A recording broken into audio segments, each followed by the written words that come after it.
আমার ভোট লক্ষ্মী ভান্ডারের পক্ষে, রাজ্যের উন্নতির পক্ষে, উন্নয়নের পক্ষে। তো 4 তারিখে রেজাল্ট আপনারা কি প্রত্যাশা করছেন? একদম 100% দিবে, 200%। সবুজ ঝড় উঠবে কি? একদম উঠেই গেছে, দেখতে পাচ্ছ, এই যে আমার দাদা, এই যে আমাকে দেখতে পাচ্ছেন। 24 লোকসভা ভোট কিন্তু অলরেডি শুরু হয়ে গেছে, আর আজকে 4র্থ দফার ভোট শেষ, 5ম দফার ভোট চলছে। আপনাদের জানিয়ে দিই বিভিন্ন স্থানে ভোট গ্রহণ চলছে। এদিকে শ্রীরামপুর, হাওড়া, হুগলি, ব্যারাকপুর, বনগাঁ। এবং বনগাঁ থেকে যিনি দাঁড়িয়েছেন তিনি হচ্ছেন তৃণমূল থেকে বিশ্বজিৎ দাস এবং বিজেপির থেকে শান্তনু ঠাকুর। আপনাদের দেখিয়ে দেবো, আমি এখন ঠিক দাঁড়িয়ে রয়েছি হরিণঘাটা 1 নম্বর ওয়ার্ডে। আর এখানে কিন্তু বিভিন্ন বুথ রয়েছে, তৃণমূল কর্মীদের বুথ রয়েছে এবং এখানে রয়েছে বিজেপি কর্মীদের বুথ। আর এখানে কিরকম ভোট গ্রহণ চলছে সেটাই আজকে চিত্রটা আপনাদের সামনে তুলে ধরবো। তো চলুন দেখা যাক। আর তো আপনাদের ঠিক দেখিয়ে দিই, এখানে কিন্তু টোটোর ব্যবস্থা করা হয়েছে তৃণমূল দলের তরফ থেকে। আর যারা বয়স্ক যারা রয়েছেন তাদের কিন্তু ঠিক এইভাবে টোটোতে করে নিয়ে যাওয়া হচ্ছে ভোট গ্রহণ কেন্দ্রে। সামনে কিন্তু স্কুল রয়েছে, সেখানে ভোট গ্রহণ চলছে, সেখানে কি পরিস্থিতি সেটাই তুলে ধরবো। তো চলুন যাওয়া যাক। 148, 149 এবং 150 নম্বর বুথ নিয়ে কিন্তু 1 নম্বর ওয়ার্ড। তো 1 নম্বর ওয়ার্ডে 2টি জায়গায় 2টি স্কুলে ভোট গ্রহণ চলছে। আমার সামনেই রয়েছে একটি স্কুল, সেখানে কিন্তু বিএসএফ জওয়ান রয়েছে, একটু দেখাতে বলবো একটু সাইড করে। ওখানে কিন্তু সেন্টার বক্স রয়েছে, আর এখানে অনেকেই ভোট দিয়ে আসেন। আচ্ছা দিদি, ভোট গ্রহণ কেমন চলছে? খুব ভালো হচ্ছে, শান্তিপূর্ণভাবে ভোট হচ্ছে। আপনার নাম? অসুবিধা নেই, আমার নাম রিনা মল্লিক। ভিতরে কোথাও কোনো সমস্যা না, কোনো সমস্যা নেই, সমস্যা নেই। কি আজকে ভোটের ব্যাপারে কি বলবেন? আজকে ভোটের খুব সম্ভবত টিএমসি বেরিয়ে যাবে। টিএমসি সাপোর্ট করছেন আপনি? হ্যাঁ। আপনাদের প্রার্থী তো বিশ্বজিৎ দাস। হ্যাঁ। তো কোথাও কোনো অশান্তি? না, কোনো অশান্তি নেই, খুব ভালোভাবে ভোট হচ্ছে। হ্যাঁ, ওকে, ধন্যবাদ। তো আপনারা শুনতে পেলেন যে শান্তিপূর্ণভাবে কিন্তু এখানে ভোট গ্রহণ চলছে। তো পার্শ্ববর্তী আরেকটি স্থানে কি ভোট গ্রহণ চলছে সেটা তুলে ধরবো। তো আপনাদের দেখিয়ে দিই, এই আরেকটি স্কুল হরিণঘাটা সহজবালা বালিকা বিদ্যালয়, যেখানে কিন্তু 148 এবং 149 নাম্বার বুথের ভোট গ্রহণ চলছে। ভিতরে অনেকে রয়েছেন যারা কিন্তু ভোট দিচ্ছেন, আর এখানে কিন্তু সেন্টার ফোর্স রয়েছে, তারা কিন্তু টহল দিচ্ছেন ভিতরে যাতে কোনো রকম অশান্তি না হয়। অনেকে কিন্তু ভোট দিয়ে আসছেন এখান থেকে। আমি একটু ওনাদের সঙ্গে কথা বলবো, দেখবো কোনো রকম পরিস্থিতি বা কোনো রকম গন্ডগোল কোনো সৃষ্টি হচ্ছে কিনা সেটাই জানবো। দিদি যিনি ভোট দিয়ে এসছেন, আমি একটু দেখিয়ে দেবো। আপনি কি ভোট দিয়েছেন আজকে? একটু সামনে থেকে দেখাতে বলবো। তো দেখতে পাচ্ছ এখানে সেই চিহ্ন রয়েছে। আচ্ছা, প্রথমে আপনার নামটা জেনে নেবো। বর্ণালী দাস, এখানে সবাই আমার রুমা বলেই চেনে। আপনি কি ভোট দিয়েছেন? একদম। তো ভিতরে কি কোনো রকম অশান্তি বা কিছু হচ্ছে কি? একদম শান্ত পরিবেশ, সুন্দরভাবে চলছে। একদম সুন্দর ভোট হচ্ছে, সুন্দর ভোট হচ্ছে। তো আজকের ভোটে আপনি কি বলতে চান, কি মনে হচ্ছে এবার এখানে সিচুয়েশন পরিস্থিতি কি বলছে? সিচুয়েশন খুব সুন্দর, সবুজ ঝড় উঠতে চলেছে। 4 জুলাই আমরা খেলছি সবুজ আবির, সে আশাতেই চলছে। আমার ভোট লক্ষ্মী ভান্ডারের পক্ষে, রাজ্যের উন্নতির পক্ষে, উন্নয়নের পক্ষে। তো অপোনেন্ট পার্টি যারা রয়েছে তারা অনেক সমালোচনা করছে বা কিছু, এই বিপক্ষে আপনি কি বলতে চান? সমালোচনা, ওদের কাজই সমালোচনা করা, তাছাড়া ওরা কিছু করতে পারে না। ওদের কাজই হচ্ছে সমালোচনা করা, কাজ তো কিছু করে দেখায়নি আজ অব্দি। তাই এটা করেই যদি কিছু করতে পারে, সমালোচনাই করছে। তাই আপনি বলছেন আজকে ভোট একদম শান্তপূর্ণভাবে ভোট চলছে? শান্তপূর্ণ, একদম শান্তপূর্ণ ভোট চলছে। আপনার বুথ নাম্বার যদি বলেন। আমার বুথ নাম্বার 149। তো অসংখ্য ধন্যবাদ আপনাকে। Thank you.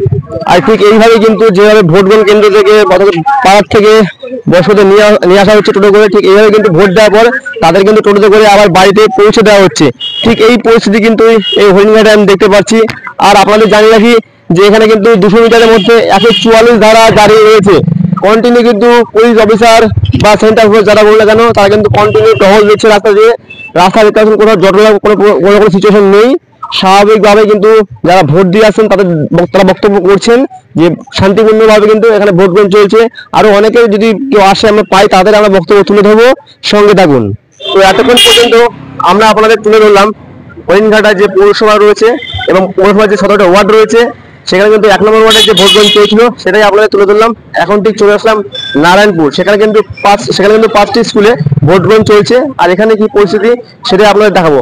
আপনারা দেখাতে পাচ্ছি এখানে কিন্তু ভোট গ্রহণ চলছে, লম্বা লাইন রয়েছে, মানুষজন কিন্তু সারিবদ্ধভাবে এইভাবেই ভোট চলছে। তো আমি এখানে এসে যেটা দেখতে পাচ্ছি, ভোট গ্রহণ কিন্তু শান্তিপূর্ণভাবে চলছে। এখানে সেন্টার ফোর্স রয়েছে এবং পুলিশ আধিকারিকরা রয়েছে। তো এখানকার যারা ভোট দিয়ে আসছেন তাদের কি বক্তব্য সেটাও আমরা শুনে নেবো। এতক্ষণ পর্যন্ত আমি আপনাদের হরিণঘাটাতে চিত্র ভোটের সঙ্গে তুলে ধরলাম। তো এখন চলে এসেছি নারায়ণপুরে কিন্তু 5টি জায়গায় ভোট গ্রহণ চলছে। তো অলরেডি তোমরা দেখতে পাচ্ছ বৃষ্টি পড়ছে, এখানে অনেকেই লাইন দিয়ে ভোট দিচ্ছে বৃষ্টির মধ্যে উপেক্ষা করে। তো এখানে আমি একজন দিদিকে পেয়েছি, ওনার বক্তব্য শুনবো ভোটের ব্যাপারে। আপনি কি ভোট দিচ্ছেন এখনো? না, আমি দেইনি, এখন দেবো। দেননি এখনো? তো আপনাদের এখানে কিরকম ভোট গ্রহণ চলছে? খুব ভালো, খুব শান্তিপূর্ণ ভোট গ্রহণ চলছে এবং খুব শান্তিপূর্ণ ভোট গ্রহণ চলছে। এখানে খুব ভালো ভোট হচ্ছে, একদম শান্তিতে জনগণ ভোট দিচ্ছে। কোথাও কোনো রকম ঝামেলা সৃষ্টি হচ্ছে না, মানুষের গণতান্ত্রিক অধিকার একদম সঠিকভাবে ভোট করতে। বিরোধীরা যেটা বলছে যে কোথাও সমস্যা সৃষ্টি হচ্ছে, এই ব্যাপারে আপনি কি এটা অপপ্রচার। ওরা বুঝতে পেরেছে হেরে যাবে, তার জন্য ওরা এই কথাগুলো বলছে। তো 4 তারিখ তো রেজাল্টের আপনারা কি প্রত্যাশা করছেন? একদম 100% দিবে, 200%। সবুজ ঝড় উঠবে কি? একদম উঠেই গেছে, দেখতে পাচ্ছ? এই যে আমার দাদা, এই যে আমাকে দেখতে পাচ্ছেন। তো রেজাল্ট নিয়ে উনি অনেক প্রত্যাশা রয়েছে, উনি বলছেন যে এখন থেকে নাকি উনি সবুজ আবেগ খেলার জন্য প্রস্তুত। তো আপনাদের এখানে মোটামুটি যে ভোট গ্রহণ চলছে, এখনো মোটামুটি কত % ভোট গ্রহণ হয়েছে? আমাদের 250 ভোট মানে কত, 20% হয়েছে। মানে হাজার ভোট আছে সেখানে আমাদের 25% হয়েছে। আচ্ছা, আপনি কি বলতে পারবেন যে আরো বিভিন্ন জায়গায় যে ভোট গ্রহণ চলছে নারায়ণপুরে, সেখানে এরকম 25 30 একদম ভীষণ ভালো। হ্যাঁ, ওখানে স্বাভাবিক হয়েছে, একদম স্বাভাবিক। আমি সব বুথ ঘুরে আসলাম, একদম শান্ত। আপনার নাম? আমার নাম সবিতা বিশ্বাস কৃপেনি, আমি পঞ্চায়েত সমিতির মেম্বার। আচ্ছা, একটু জানিয়ে দিন আপনাদের উনি হচ্ছেন পঞ্চায়েত সমিতির মেম্বার। তো উনি যেটা বললেন যে ওনার যেটা বক্তব্য, এখানে কিন্তু শান্তিপূর্ণভাবে ভোট গ্রহণ চলছে। বিরোধীদের যেটা বক্তব্য যে কোথাও একটা অশান্তি সৃষ্টি হচ্ছে, সে ব্যাপারে না, আমাদের এখানে হয় না। এটা আমাদের নারায়ণপুরের ঐতিহ্য। আমরা সমস্ত বিরোধীরা, আমরা নিজেরা যত দল আছে সবাই মিলেমিশে একসঙ্গে ভোট করি। ভোট আসলে একটু তো মানে আনন্দ মজা। ভোট হচ্ছে গণতন্ত্রের সবচেয়ে বড় উৎসব। এখানে সবাই মিলেমিশে আমরা ভোট করি এবং খুব আনন্দে ভোট করি। সিপিএম খাবার আনলে আমরা খাই, আমাদের খাবার আনলে বিজেপিরা খায়। আমরা এইভাবে মজা করি, ভোটটাকে একদম ফুল এনজয় করি। একদম আজীবন চলেছে, আজীবন শান্তিপূর্ণভাবে নারায়ণপুর। এটা ঐতিহ্য, এটা হচ্ছে ঐতিহ্য। আমরা নারায়ণপুরে সারা জীবন শান্তিপূর্ণ ভাবে ভোট করছি। সারা জীবন বলবো না, মানে আমাদের সরকার আসার পর, আমাদের অর্থাৎ তৃণমূল সরকার আসার পর বামপন্থী আমলে অনেকেই আমরা ভোট দিতে পারিনি, বা একতরফা ভোট হয়েছে, বুথ থেকে তাড়িয়ে দিয়েছে। এখন মানুষ তার একদম নিজের মতামত একেবারে প্রাণ খুলে প্রকাশ করতে পারছে। অসংখ্য ধন্যবাদ আপনাকে। Thank you. তো আপনাদের আমি একটু দেখিয়ে দেবো, আমার হাতে রয়েছে কিন্তু একটা স্লিপ, যেটা কিন্তু ইভিএম মেশিন এবারের যেভাবে সেট আপ করা হয়েছে, ঠিক সেই স্লিপে আমাদের রয়েছে। এখানে কিন্তু দেখিয়ে দেবো 3 নম্বর স্থানে রয়েছেন বিশ্ব তৃণমূল দলের তরফ থেকে বিশ্বজিৎ দাস, এবং 4 নম্বরে রয়েছেন কিন্তু শান্তনু ঠাকুর। তো এখানে যারা আসছেন গ্রামবাসী, তাদের কিন্তু এখানে বলুন বা ওখানে বলুন, একটু দেখিয়ে বলবো, তাদের কিন্তু দেখিয়ে দেওয়া হচ্ছে ঠিক বোতামটি কোন জায়গায় রয়েছে। তারা কিন্তু নিজের স্বাচ্ছন্দ্য মতোই তারা ভোট দিচ্ছেন। তো এতক্ষণ পর্যন্ত আপনাদের হরিণঘাটা এবং নারায়ণপুর পঞ্চায়েতে যে ভোট গ্রহণ চলছে তা কিন্তু তুলে ধরলাম।